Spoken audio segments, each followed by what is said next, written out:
Hello, I am Anawultus, and today I want to talk about something I like to call the researcher's fallacy. Now, if you look up this term, you may not find it because it's something I coined just now. What is the researcher's fallacy?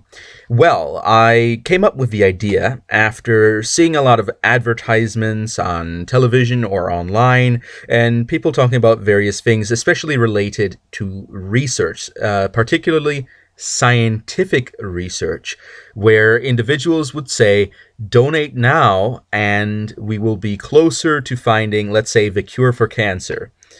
And the way it is sometimes presented is that we're really close to the cure, we just need a little bit more money, and then we'll find it. And of course, that is what I like to call the researcher's fallacy. And let me get into a bit more detail on what that means. The researcher's fallacy, more specifically, is the idea that increasing the funding for research increases the probability of a particular result to that research. And of course, this is obviously, on a logical level, a non sequitur, because it is implying that the type of results in a research are particularly dependent on the amount of spending that is done on the research.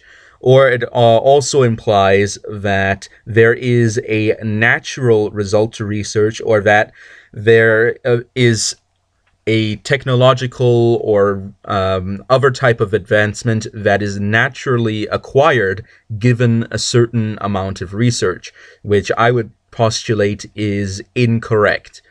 For example, let's say you do some research that attempts to prove that you don't exist. And of course, that is one of a few things that you can absolutely know is incorrect, because by your own knowledge of your surrounding world, you can understand that you exist by your own awareness. And therefore, no amount of funding, no amount of time spent researching will allow you to come to the conclusion that you don't exist. And therefore, it is impossible to prove that you don't exist. And so when you come up with the research funding that is necessary, it will, no matter how much you get, it will never actually be able to prove that you don't exist. And that is the core of the issue, because the implication that a lot of these individuals that commit this informal fallacy — I will not call it a formal fallacy since it is technically speaking a combination of a number of different other formal fallacies — but the problem that they come up with is that they expect that technology will eventually advance to a certain level, or that a certain breakthrough will allow a certain thing to be possible, and that this breakthrough will naturally occur given enough time and money, which is logically incorrect. So tell me what you think. Do you agree that there is such a thing as a researcher's fallacy? Do you entirely disagree with me and say that given enough time and money, anything is possible?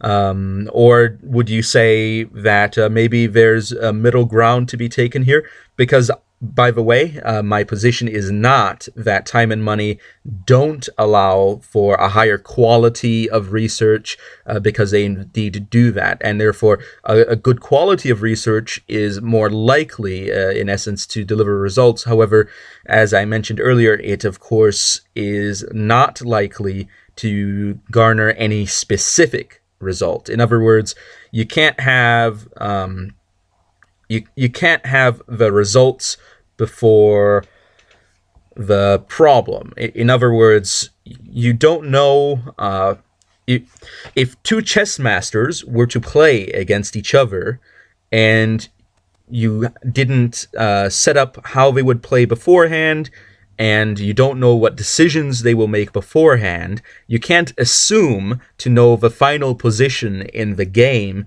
from the beginning, because you don't have that information. You don't know the future, and you don't have all the information that would be required to get to knowing that future, and therefore you cannot make that type of prediction.